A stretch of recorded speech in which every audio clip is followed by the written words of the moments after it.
خب رستوران پرستو معروف ترین رستوران فومن. قیمت ها رو ببینید. اول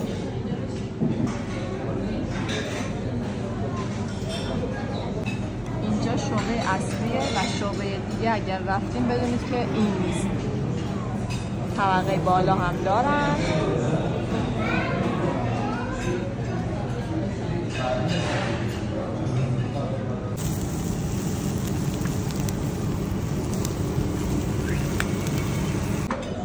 خب سرویس معروف گیلانی، اشکر، باقالی، گردو،